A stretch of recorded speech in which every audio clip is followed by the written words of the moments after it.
getting back into this, when you start to understand the loop systems and shit like that, right? So when you're taking a center path, now you as an individual, so you understand it back in the day within the Kabbalah and shit like that.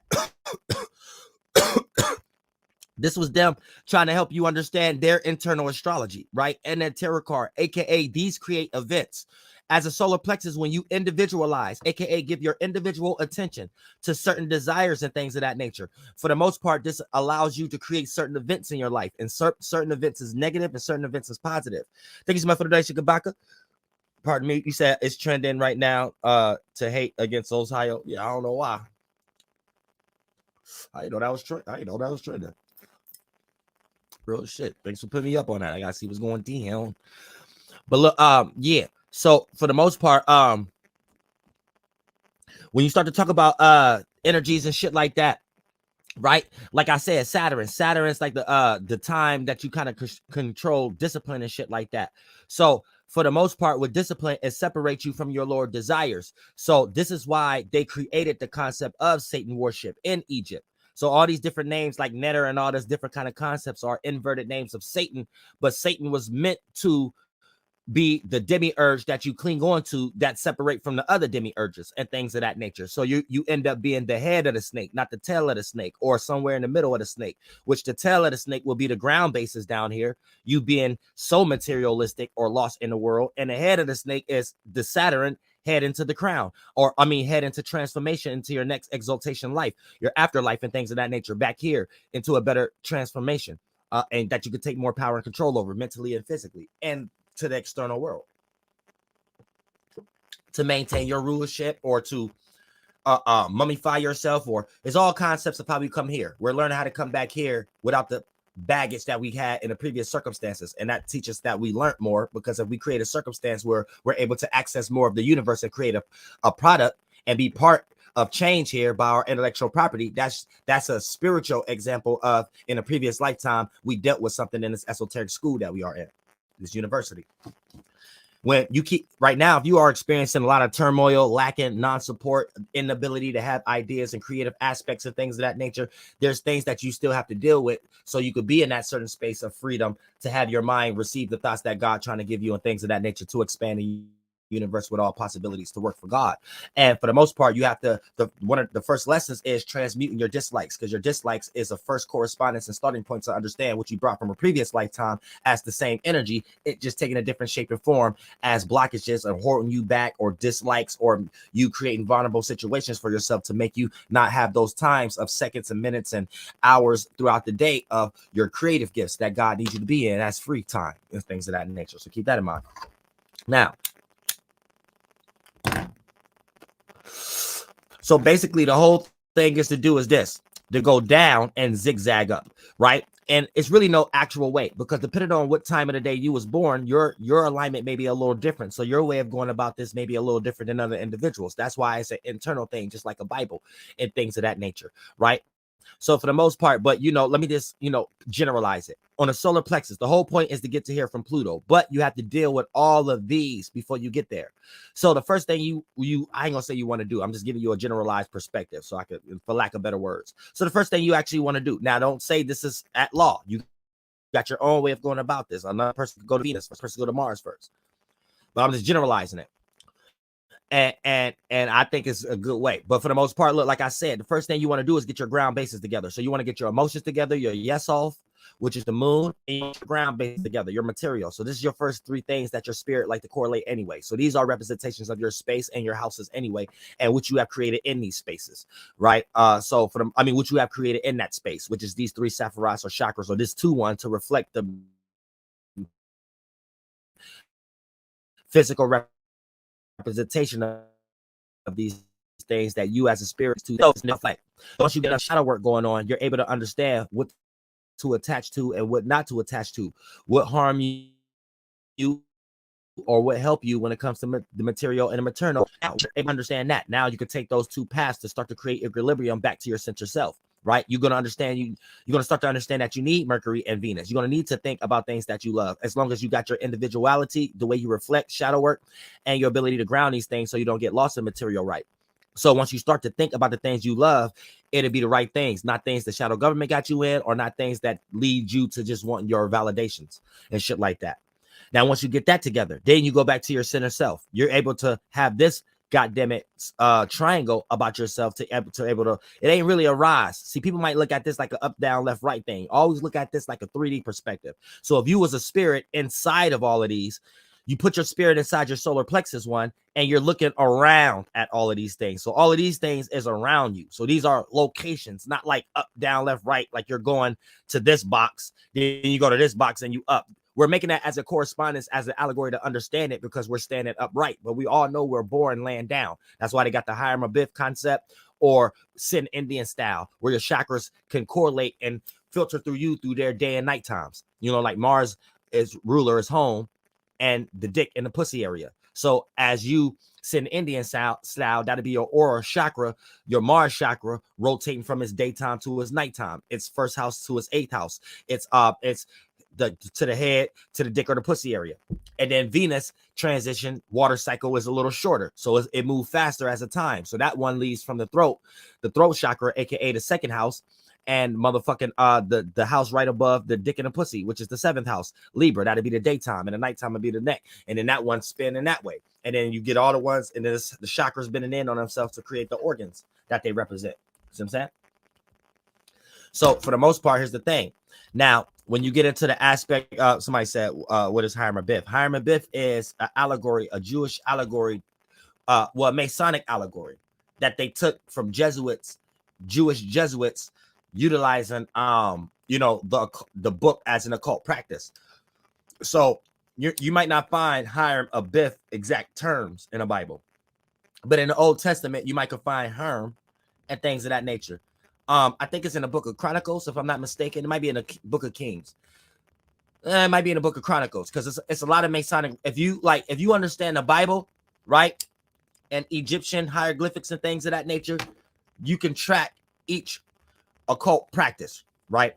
So for the most part, like, a lot of people might think that they got to read a book or go into the Vatican or insert a Masonic lodge to know what they do. No, all you got to do is read the fucking Bible, and you'll see every fucking practice, because you'll see the symbolism that they filter through their business, entertainment, education, religion, and politics. So Hiram Abiff is just a practice in the book of Chronicles, I think, if I'm not mistaken. And for the most part, it's a ritual practice of understanding how to keep a hidden word, how to keep a secret, basically. How to die with a secret. So that's all it is. You know what I'm saying? Things of that nature. And if you want to get into deep, it's specific secrets. So it's specific secrets when you get into the Shemitic language and things of that nature, right? Where they're technically not secrets. If you understand what's actually going on, it's the very same words we're using today. You just don't know what you're saying. And for the most part, that they know the magical thinking. And when you're using energy, it's like you trying to pray for $20, but you don't know the energy you're getting back is the energy that you're giving out. On your mind, you let the external world put you in a certain energy of needing. So whatever that you push out, that's what you get back. And for the most part, they create circumstances for y'all to need, because they know that y'all going to need them in order for you to feel like you got some security, support, stability, shelter, or safety, and things of that nature. So keep that in mind. So it's stuff like that you will, the certain hidden words when it comes to Hiram Abiff and certain Masonic lodges teachings and lectures and things of that nature, you will learn who created certain intellectual properties and the word that they gave it. And that will be the Hiram Abiff practice that you go through and things of that nature. You know what I'm saying? So it's specific. It's shit like that. And it's specific to certain degrees that you're trying to rise in a Masonic lodge. It ain't really got nothing to do with actual magic that you can manifest in the world. It's more about business and you obtaining a level of knowledge that you could uphold, which means that you could be trusted to obtain a certain position in government.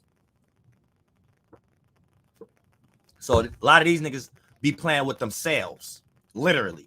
Like, y'all think they be playing with things for occult magic and shit like that, which being called occult magic and how they're using it, they're playing with themselves and shit like that, and brotherhoods and shit, like literally to the point that they might even, because it's all about adrenaline too. If you understand certain practices within the Bible, you can see that there's certain degrees within Masonry that they practice jacking off around each other. So it'd be a room full of men, and they would jack off to each other and things of that nature with a certain intention on their mind. And that adrenaline is supposed to open up a stargate, aka a mental thought form, to come up with other ideas and feelings. And then you draw that from that world and bring it down here to create something that ain't even got nothing to do with homosexuality or anything of that nature. Like, they get deep with this shit. I mean, to the point drinking baby blood, it get deep. If you understand how to read the Bible, you don't even have to witness it in person. You know it ain't nothing else that they're practicing to obtain certain things that they're doing, to the point that it would be no such thing as werewolf movies, vampire movies, Halloween. It wouldn't be no such thing as that anyway. You get what I'm saying? They let you, it's hidden in plain sight. They're telling you what they do to rule the world, but how they're also showing you that their magic ain't magic how you think it is, but they're making movies to make you think it's like that so they can be the gods for y'all and shit. Where magic is very simple shit. Your ability to make somebody pay attention to the shit you got going on is magic. Like, you have to understand everything is simple. When you make extremely allegories, over exaggeration, master of the universe terms for what we are all doing, here's where you're following the devil and you're not manifesting in your life because you're using your mind for shit it ain't made for. And all of our mind are doing these things. You just allow them to take your power away from you, and you using your power for shit they wanted to do it for. But we're all magical beings. You just don't know what magic is. The shit we do every day.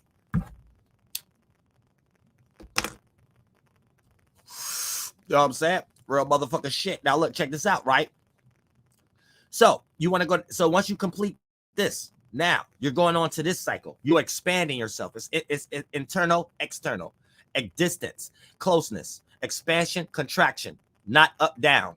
That's Jewish concept, literally. And you know, a sheik made that up because, you know, a lot of people will not know the ins and out when they're obtaining information. So a lot of times a person won't even see how this is a wrong way to look at it by it being up and down and things of that nature, due to the fact of the early Jews was just making this as an allegory for people to understand it, not for you to actually look at it like it's a concept of up and down, as above, so below. It's really always as within, so without, and we create everything from the inside out. So just why nature act like the body, and the more that you know how to correlate nature with the body, you could become an inventor. You know what I'm saying? You could become a person who created new technology and things of that nature. And the things that harm us in nature let us know where our mind was at when we created it.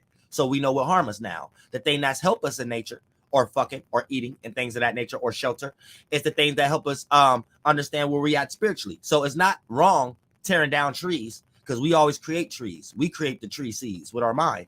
You know what I'm saying? So if you ever wanted to know where did the first tree seed come from, our mind, bitch, we create these things out of water. And our water, we create the water and shit. So spirit's always going to create the concept of shelter. You know what I'm saying? Like, y'all can get lost because y'all be lost in y'all over imagination of thinking, because y'all human and y'all think the world revolves around y'all and y'all rule over the animals. But I don't care what spirit. That's why I use spiritual predecessor. See, once you understand being a wordsmith, you have the keys to hell.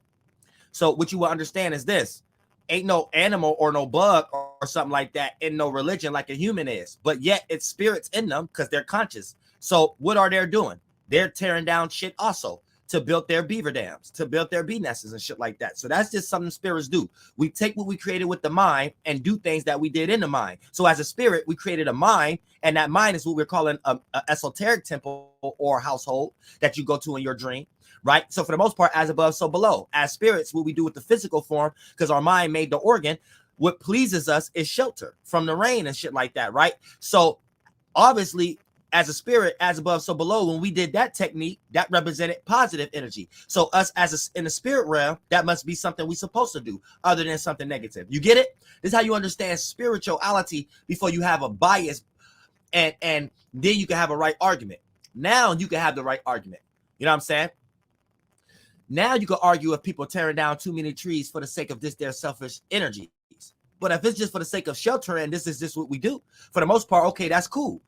You could turn the other cheek. When a motherfucker start doing it for the sake of their statues being on the top of shit and you having to pay extremely over expensive varieties of money expenses or things of that nature just to live in these conditions, then that's when it becomes unhealthy and things of that nature. You know what I'm saying? And then that's when we can have those arguments. But if you're not taking yourself to that space of equilibrium and the starting point where these things derive from, you have no business stepping in the line of fire of these arguments or debates, because it's just going to lead for you as being a weak sheep-minded. And your argument is only going to lead to you wanting liberation or respiration from what they have already produced. And therefore, you end up casting stones at the wrong individuals. And your bias is going to lead you into categorizing people in a whole box, to the point that we know there's always going to be good cops, good firemen, good Jews, good Masons everywhere. There's good family members, bad family members. So you always got to get out of your biases and things of that nature. You know what I'm saying? There's good Jesuits. So don't get out of your biasness.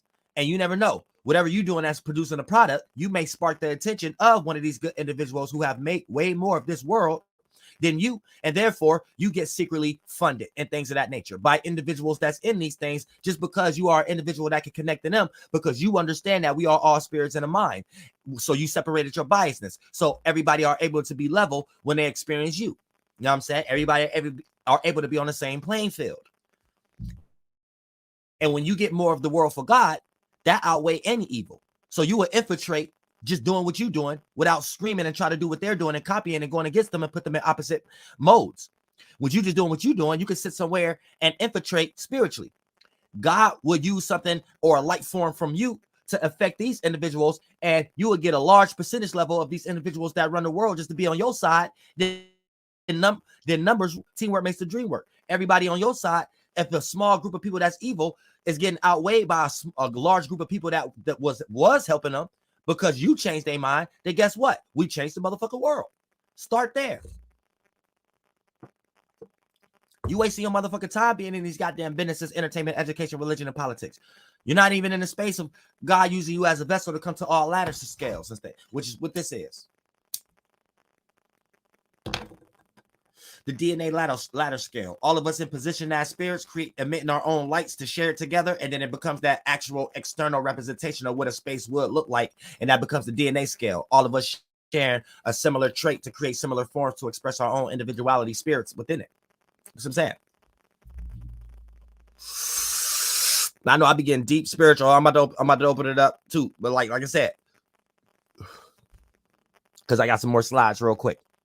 Now, once you accomplish this as an individual, you dealt with how you reflect yourself, shadow work. So you know how your individuality is going to be seen by others and to yourself. So you'll come across fair and good nature and equalized. Then you understand your ground basis, so that don't get lost in materializing. So now you're able to think about what you love, aka Mercury aligning with Venus. For it, don't be negative. Now, when you start to show yourself as an individual, you are a true individual who know how to think about your desires and self-reflect, so you're grounded. Now you could go to the next level. We're just going to speak for lack of words. You get more expanded, where the light that you are emitting could cover more grounds in the spiritual world. So for the most part, the light that you emit in your space becomes so bright, it covers more ground. So more spirits are able to be aware of you wherever they at and things of that nature. Same way how I do as Archangel Uriel, where you could not even watch me and know about me, but the energy, how you do in the spiritual world, always trickle down in certain ways that'll lead to there, to the point that an individual will start saying things like, let me land my plane. Probably never seen me a day in their life, but for the most part, just that let me know my energy is out here. I'm creating product in the world, so therefore I own the intellectual property of that. So sooner or later, a person will hear my songs that I got years ago, all my live streams and things of that nature, and be like, oh, okay. So I would be able to transmute that. This is how you book. I hate to say these type of terms, but I'm helping y'all how to take y'all power back, how y'all could be gods and goddesses down here, how the shadow government is doing it. You give energy to the product down here. So you become the face of it. So anytime somebody see these things, even when you aren't around, you the first thing that pop up on their mind. And if you put so much energy into something, an individual don't even have to know about you, and your energy is so much into that energy will be an anchor for them to know about you in some way, shape, or form, however the time it may take in their life for God to present that to them. You see what I'm saying? And that's an esoteric concept of understanding. You got intellectual property, a brick in the esoteric world that you're building that's playing out in a 1, 2, and 3rd dimension, being filtered through a person, place, or thing as you put an energy into an object as an anthropomorphized and speculative energy, as what we're supposed to do as spirits our own way, not for somebody else's way and built their world. and become spiritual slaves and physical slaves. So all you doing is giving your blood, sweat, and tears for something that don't even have anything to do with you. It ain't like your ancestors is on top of these fucking buildings or history being upkept and drew on these goddamn hieroglyphic walls.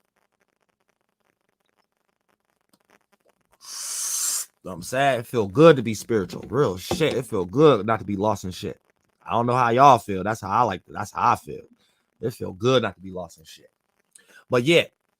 So for the most part, boom. Now, once you understand this, now you can understand the right passions. So your passions don't destroy you. That's going into motherfucking Mars. Then Jupiter, you can have the right wisdom because now you're utilizing wisdom with your intellect that you have obtained with your individuality, completing the test of Mercury, intellect, thinking about your desires, Venus, on how to reflect these things with the moon to be grounded.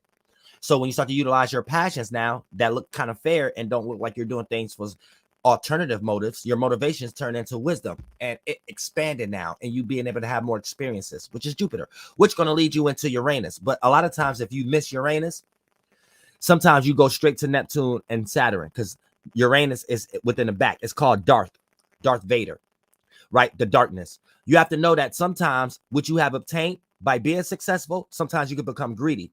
And if you don't understand change, rebellion, and opposition, so you can maintain uniqueness, originality, and individuality, so sacrificing some things, sometimes this is how you end up passing your Uranus. And let's say you become successful from the sun all the way getting from the ground bases of Earth and then the moon, Mercury, Venus, Mars, and Jupiter. And then you skip Uranus and then go straight to Saturn and goddamn Neptune. Then this may put you in a circumstance where you didn't go through enough changes and you got to what they call that, familiar. You got too comfortable. And then for the most part, Neptune will take you into La La Land, and Saturn will make you fight for that position. So it's an equilibrium to everything. Saturn is how you maintain a position. It could be good or bad. Maintaining a position, good or bad. Bad would be stubborn. Good would be consistency. But both of those are the equilibrium concepts of you trying to maintain a position in some way, shape, or form. However the case may be, whether it's how you want to be seen or something you have accumulated in the material world based upon being successful from the sun and all the alignments, how we just broke down from the zigzag, right? Now, here's the thing. So if you don't utilize Uranus and knew how to sacrifice so you can be still an individual and you don't obtain too many attachments and responsibilities and things of that nature, you could be in La La Land and actually trying to obtain that and then be perceived as stubborn and then end up falling all the way back down, for lack of better words, when it comes into your zigzag of going through the true transformation of Kether. See what I'm saying? So you want to make sure that you don't get blindsided and always utilize Uranus. See, and the only way you could get from Uranus is actually completing it and being in Jupiter, having wisdom. See, it takes wisdom. See, you see how this is the only light ray to get to Uranus? You could take the center path to go straight to Uranus, but you might miss desires and you become a nomad, taking straight the center path. This is how you become a shaman or a monk. That's not necessarily a good thing to do. You end up manifesting coming back as a goddamn tree or a flower. Don't nobody want to be a goddamn tree or no goddamn flower that don't do nothing but become our skin and our fish scales and shit like that, and animal skin and bird feathers and shit. You know what I'm saying? No, don't nobody want to do that. Chill out. Why you want to be a piece of something? Because you're so stagnated as a spirit. Once you became aware, it's a hard time creating a world of unawareness and being conscious of being unconscious. So I don't even know why you even picked a life to try to do that physically. That's retarded. You know what I'm saying? Don't create no hell for yourself like that. You came into this life experience. So then what you do is how you do it. Experience good life, bitch. Don't sit around and just experience no man land. You ain't doing shit, not for the devil or God, not even for yourself. You just kill yourself. Don't be a walking tree. And then you wonder why they lose their hair the fastest. You know what I'm saying? They the most not spiritual. That's how you got to look at it. You know what I'm saying? Now, look, check this out, right? Now, when you start, they all look like chemotherapists, chemotherapy. They're going through chemotherapy and shit. Now, let's check this out, right? And they ain't even have to. God ain't telling them to do that. They went somewhere and learned by their teachers to be a monk and became a chemotherapy now. And now they need insurance plans and shit like that for no reason. Just because they was listening to a fucking demon over there in the Eastern continents who worshiped Satan first and thought it was the good thing to do. Nah, you got a desire, a fire. That's why you got here. You ain't supposed to separate from all this goddamn shit. Your dick and pussy gonna be lazy as fuck. What the fuck wrong with you? All right, now look, check this out, right? Now, so that's why this is the only light ray, because you go through Jupiter. Sometimes if you complete this, you don't even stay in Jupiter, which is wisdom. You utilize straight intellect. Mars, Mercury, and shit like that go straight to Saturn. A lot of times you won't even see the light ray of knowing what to change and shit like that. So you might be too smart for your own good and miss the certain changes that you were supposed to have in your life, even if you were supposed to make it for you to maintain the Saturn position. And you end up trying to fight a position, and slowly but surely that position end up being very low because you fighting to stay high. And the higher you go, the harder you fall. Now, for the most part, when you do go through Uranus, right, you're able to take the center path and have equilibrium when you're utilizing Saturn and Neptune. So you're able to keep the right things and be in la la land as far as your imagination in the right area, and you're not carrying nothing that holds you back. So when you go to Kether and this motherfucker shit, you're able to transform peacefully with a goddamn smile in this motherfucker shit. Now, let me go to another one real quick. So basically what you just seen was this.